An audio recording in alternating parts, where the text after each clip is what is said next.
श्री राम कथा खरभूषण से युद्ध। शूर्पणखा का रक्तरंजित मुखमंडल देखकर वह क्रोध से कांपते हुए बोला, बहन, मूर्छा और घबराहट छोड़ मुझे बताओ कि किसने तुम्हें रूपहीन बनाया है। किसने आज इस निद्रा निमग्न नागराज को छेड़ने की मूर्खता की है। किसके सिर पर काल नाच रहा है। मुझे शीघ्र उसका नाम बताओ। उस अपराधी को मेरे क्रोध से देवता, गंधर्व, पिशाच, राक्षस कोई भी नहीं बचा सकता। खर के मुख से निकले इन वचनों को सुनकर शूर्पणखा का कुछ धैर्य बंधा। उसने रोते रोते खर से कहा, राम और लक्ष्मण नामक दो राजकुमार जो अयोध्या के राजा दशरथ के पुत्र है, इस वन में आए हुए हैं। उनके साथ राम की भार्या सीता भी है। वे दोनों ही बड़े सुंदर, पराक्रमी और तेजस्वी प्रतीत होते हैं। जब मैंने उनसे राम की पत्नी के विषय में पूछा तो वे चिढ़ गए और उनमें से एक ने मेरे नाक कान काट लिए। भैया, तुम शीघ्र उन्हें परलोक भेजकर उनसे मेरे अपमान का प्रतिशोध लो। मेरे हृदय को शांति तभी मिलेगी जब मैं उन तीनों का गर्मा गर्म रुधिर पी लूंगी। तत्कालिक खर ने अपनी सेना के 14 यमराज के समान भयंकर योद्धा एवं पराक्रमी राक्षसों को आज्ञा दी कि शूर्पणखा के साथ जाकर उन तीनों का वध करो। मेरी बहन को वही उनके शरीर का गरम गरम रक्त पिलाकर इसके अपमान की ज्वाला को शांत करो।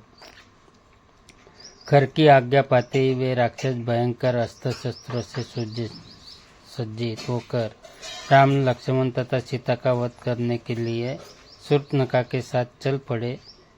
शूर्पणखा के साथ इस राक्षस दल को देखकर राम लक्ष्मण से बोले, लक्ष्मण, तुम सीता के पास खड़े होकर उसकी रक्षा करो। मैं अभी इन राक्षसों को मारकर यमलोक भेजता हूँ।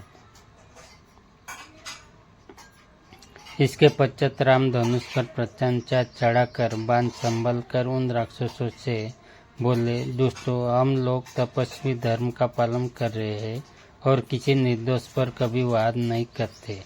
तुम सब पापात्मा तथा ऋषियों का अपराध करने वाले हो।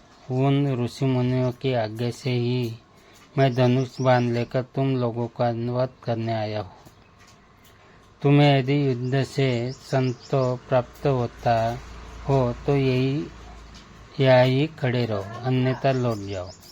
उन राक्षसों ने एक साथ राम पर इतने शस्त्रों से आक्रमण कर दिया। प्रत्युषद ने राम ने एक साथ 14 बाण छोड़े और जिन्होंने उनकी छातियों में घुसकर उनके प्राणों का हरण कर लिया।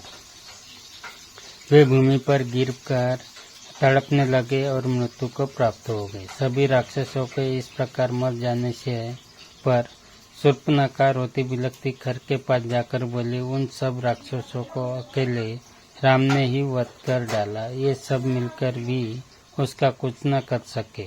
मुझे तो प्रतीत होता है कि तुम महासमर में सबल होने के बाद भी राम के सामने युद्ध में नहीं ठहर सकोगे।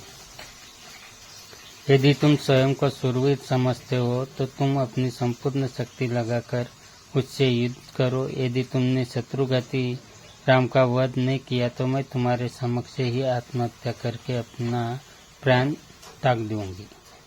शूर्पणखा के द्वारा इस प्रकार तिरस्कृत होने पर खर ने क्रोधित होकर कहा, शूर्पणखे, तू व्यर्थ ही भयभीत होकर आत्महत्या करने का प्रलाप कर रही है। मैं तत्काल जाकर उन दोनों भाइयों का वध कर डालूंगा। मेरे समक्ष उनका तेज वैसे ही है जैसे सूर्य के सामने जुगनू। तू अकारण चिंता करना त्याग दे। शूर्पणखा को सांत्वना देकर खर अपनी विशाल सेना, जिसमें 14 सहस्त्र विकट योद्धा थे, को साथ लेकर राम से संग्राम करने के लिए तीव्र गति से चला। विशाल सेना के साथ खर को आते देखकर राम ने लक्ष्मण से कहा, महाभाव, ऐसा प्रतीत होता है कि राक्षस राज अपने पूरे दल बल के साथ चला आ रहा है। आज आर्य और अनार्य के मध्य संघर्ष होगा और निसंदेह आर्य की विजय होगी। तुम सीता की रक्षा के लिए उससे साथ लेकर शीघ्र ही किसी गुफा में चले जाओ ताकि मैं निश्चिंत होकर युद्ध कर सकूं। लक्ष्मण ने तत्काल अपने अग्रज की आज्ञा पालन किया। वे सीता को लेकर पर्वत की एक अंधेरी कंदरा में चले गए। अभेद्य कवच धारण करके राम युद्ध के लिए तैयार हो गए।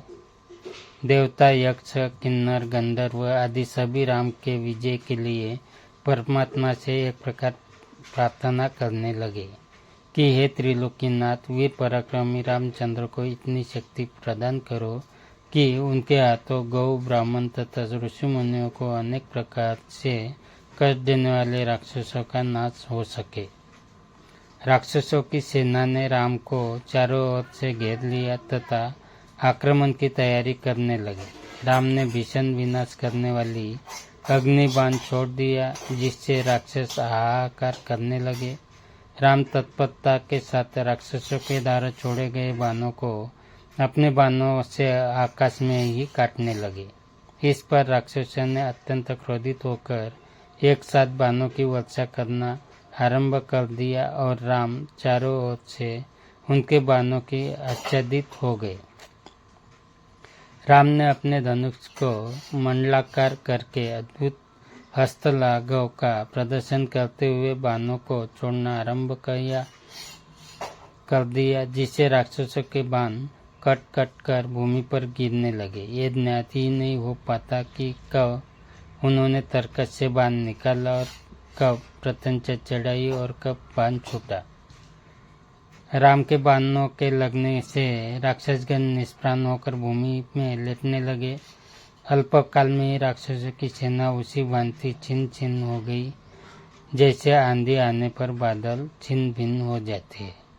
पूरा युद्ध स्थल राक्षसों के कटे हुए अंगों से पट गया।